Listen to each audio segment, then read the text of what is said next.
CeCe, where are you? Hey guys, we just got a brand new chairlift installed, and our puck people are sliding down the mountain with some speed. And speaking of fast, how about some quick hits? The Sabres and Devils met in the first game back from break, and Tage was all the rage. Tage Thompson scored to give Buffalo the 2-1 win. Let's say hello to Tage Thompson of the Buffalo Sabres. Born in Phoenix, Arizona, Thompson is in his 8th season with the Sabres. He stands 6 feet, 6 inches tall. He's a giant, and his slap shot has more heat than Buffalo's famous chicken wings. The Montreal Canadiens were in Buffalo to face the surging Sabres, and the man known as Tage was all the rage. Tage Thompson has one of the hardest shots in hockey, even reaching over 100 miles per hour. And this blistering shot gave Buffalo the early lead. Now in the second, the Canadiens on the power play. Lane Hutson's shot is stopped, but Nick the Quick Suzuki is there for the rebound goal to give Montreal a 3-2 lead.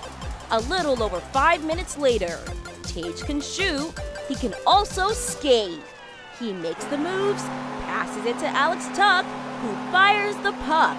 Buffalo ties it up. Then it's Josh Doan. He picks up the loose puck and finds his man Tage, who has really come of age. Thompson scores his second of the game and the 200th goal of his career. Later in the third, and Buffalo hanging on to a 1-goal lead. It's Thompson. He turns on the speed and scores his 3rd goal of the game. Here come the Hats. This stage belongs to Tage. Sabres win 5-3. We're back for more on the NHL Hockeyverse Weekly Wrap-Up. How about we meet some furry teammates on this week's Puck Pals?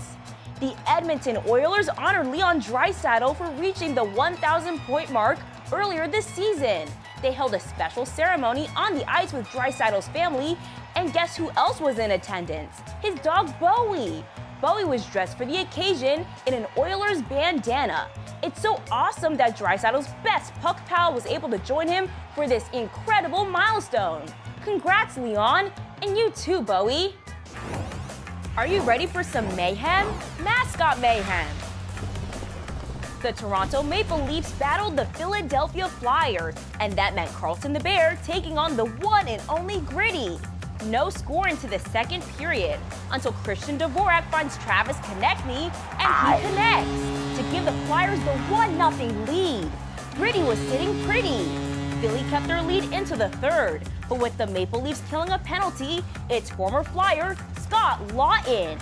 The Maple Leafs are happy he plays for them now, as he ties the game up at 1.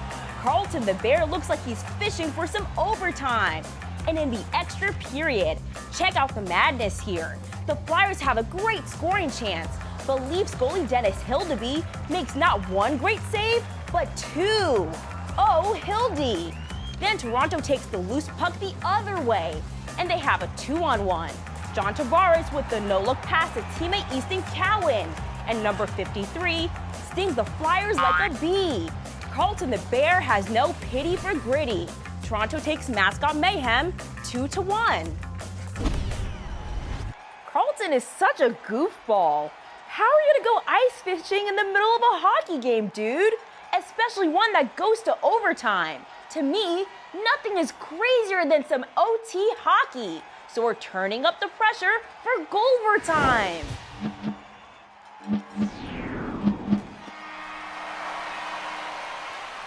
CeCe, I've been loving these Sunday nights in Studio A. How could you not love some sports final? Oh, you gotta love it. You have to. The cast, the crew, the blue. Come on. You know what I'm saying? You gotta just love all about it. I'm very, very excited this episode. CeCe, it was a lovely spring break. You do anything fun? Oh yeah, I spent a lot of time with family, had some fun food excursions, and then of course I had to catch up on all my favorite shows. Of course. But now we're back here at Sports Final, and we get to catch up on athletics here on the South Hill. Ithaca men's and women's lacrosse played on their home field against Liberty League competitors in St. Lawrence and Union. And starting with the men, we take you through the highlights from Higgins Stadium. It was a dreary day on the South Hill, taking on a fierce number 15 St. Lawrence squad. A win against the Saints would would be the Bombers' first in 8 years, but junior midfielder Ethan Adrid rips one to get the party started early. Now, the Bombers' offense, it's been carried by upperclassmen, but first-year Ryan Connolly, he is an up-and-coming superstar. Take a look at this, his 5th goal of the season, and nails one. Now jumping to the 4th quarter, 12-4 Bombers, and possession's been the name of the game, or rather, how about somebody like Liam Alberti? He has a dagger, his 1st goal of the season, to add to an incredible day. A couple flurries don't get in this guy's way. The sophomore Fogo was 16 for 19, and winning 14-5, the Selly was big for the Bombers. How about an electric game between Ithaca Baseball and Hobart, down 4-3 in the bottom of the 5th? You just need some Bomber power. Ethan Fantel homer, one from Camden Laney, and Lucas Orlovitz heard some DJ Khaled, another one, 3 homers and 2 innings for a 9-4 comeback win over the Statesmen. Well, thank you, Colin. You said that we saw a little bit of action on the field, but now we get to talk about the action on the field. We got Big Red Women's Lacrosse. Devin, excited to break it down. Fantastic. The women's lacrosse team for Cornell this year, unbelievable. Game against Dartmouth, huge win for them. Well, we saw a big win against Dartmouth, right? But before, it wasn't always the case with success. They struggled a little bit last season and seasons past. But what has been the difference for Cornell this season that has led them to their success? Well, you touched on a couple of Ivy League matchups. Where do you think Cornell is going to land in the Ivy League this year? Well, big game before all that on Tuesday. Yes. Number 5, Syracuse. What is the importance of that game, Devin? Jack, love the play on words there. And you mentioned the 49ers, and in football right now, eyes have been on your favorite team, the reigning Super Bowl champions, the Philadelphia Eagles. Now, they started off the season strong with 4 wins back-to-back, including wins against the Rams and the Chiefs, but they took a tumble in their last 2 games, falling to the Broncos 21-17 and the Giants 34-17, something they have not done against New York since January of 2024. That hurts. Their performance is raising the eyebrows of some of the fans. And they're singing "Fly, Eagles, Fly" now. But in truth, are the Eagles falling? Jack, should we be concerned?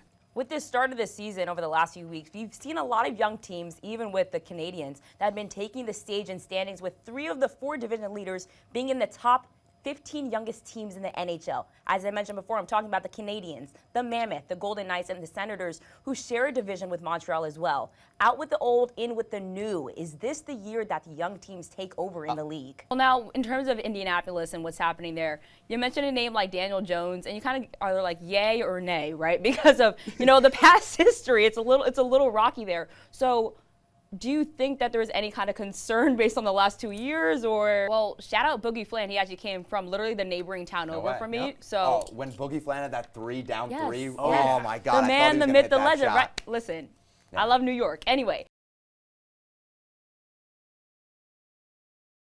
Tommy, congratulations on a big win for you. I gotta read out the stats to you. 20 points, 7 rebounds, 4 assists, 2 steals.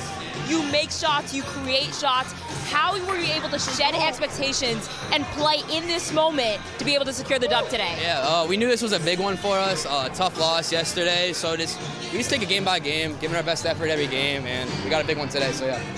And in comparison to last night, you fouled out a little bit later in the second half. Today, you only had 1 foul. What was the difference between yesterday and today for you to be able to stay present in the game? Yeah, just staying more disciplined, just being a smarter basketball player, and just like taking it minute by minute, not worrying about the overall game, just worrying about that little segment right there. So just taking it minute by minute. And wrapping up here, you're playing SLU next Tuesday. What do you want this team and the rest of the Liberty League to know about the Ithaca Bombers? I think we're a really good team. I think we're coming. I think we're due for a run. We're due to get some wins in a row, so we're coming. Congratulations, Tommy. Yeah, thank you. Coach, you got to win. Congratulations. Talk about some scoring versatility. You had 4 players with over 12 points. That's not something you usually see in college basketball. What does that say about your team's ability to go ahead and really dig at it? You see that Jacob Gooden's been out since the end of January. What does it say about your team? Well, I got to tell you, I think that's what we've become. Losing Jacob was undeniably a huge blow for us. He was heck of a year. We had to rally, and everybody had to rally, and everybody had to give more. And now we just have become more balanced. And I think every guy stepped up. We have a bunch of guys that are very capable. They all had different roles before Jacob went out. Now that he's out, their roles have elevated, and they've all stepped up to the challenge. We're playing pretty good basketball right now, which is fun. We saw that Jalen only had 4 fouls at the end of the game. Tommy McKiernan fouled out towards the final minutes of the game. How were you able to use that to your advantage to secure the dub tonight? Yeah, I just think it was we went in, the game plan was to be ball tough. I think it creates mayhem, to be honest with you, with the way they play and pressure. You got to be ball tough. You got to eliminate the turnovers. I think we did a better job of that in the second half. And you got to fight through I don't want to say they're fouling, but they're clutching and grabbing. They're all over you, and that's how they play. And it's respect to them. We have to be tough with the ball. We were tonight. Thought we were able to pick up some fouls because we kept driving it. We didn't settle for threes. We kept driving the basketball. And when you do that against pressure, you have a tendency to get to the foul line, which we did. Final thing for you here. You have one last game regular to end the regular season. What's your mentality? Yeah, I mean, we're going to the playoffs. We know that. We just want to continue to play good. Like, we had to reshuffle the deck, make ourselves into a new team here in the last couple of weeks, and we're progressing. It's just fun to watch. Like I said, we got guys stepping up. We got to go on the road again tomorrow at Rochester and play well.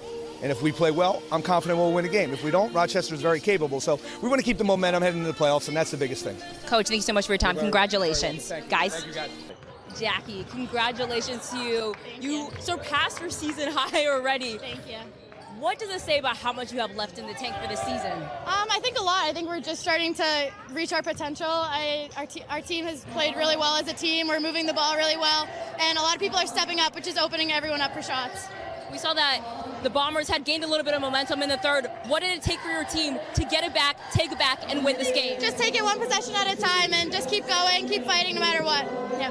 And in terms of this win, what statement does this make about your team that you want to carry into the rest of the season? I think just that we can be anybody. We just got to keep digging, keep working hard, and keep playing as a team. Congratulations, Jackie. Thank you.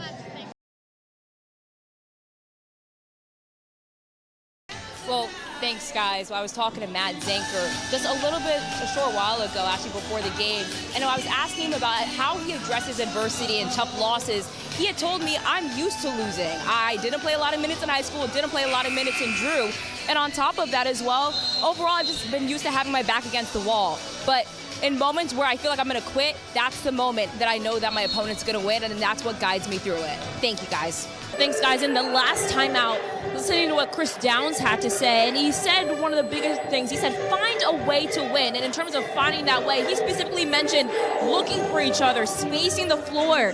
And you can see that things have been working for them offensively now, making over half their shots in comparison to being less than 30% in the last half. Things are turning around for them, but they need to be able to stay consistent with their offense, make those calculated shots, and keep a lookout for each other. Guys? Well, Debbie, you certainly hear that one corner of this gymnasium is getting rowdy, and in fact, you can see that champions are in the building. It is the Union football team, the top team in the Liberty League, actually, this past season, who had taken the championship.